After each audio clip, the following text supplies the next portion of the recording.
Nangangarap na maging isang sikat na MLBB content creator na maging katulad ng ibang mga sikat katulad nila Inuyasha at Misaki at madami pa. Ikaw isa ka din bang small content creator kagaya ko? Ako kasi noon nung wala pang nagsusuporta sa akin ay nag-upload pero ako nagsimula talaga ako mag-upload sa TikTok. Alam nyo ba kahit 5 views lang ang video ko ay natutuwa pa rin ako kasi may nanonood sa akin. At kahit pa man ganun ay hindi pa rin ako tumigil sa pag-upload kahit na pangit ang video na ina-upload ko.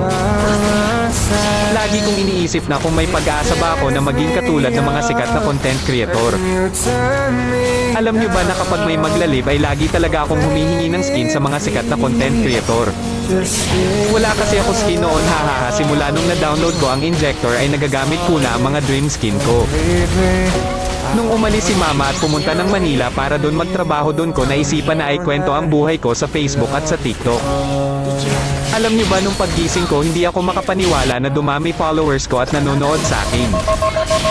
At kapag may makikita akong video na maliit lang ang views at react ay hina-heart ko at lagi ako ko-comment na ang lakas mo.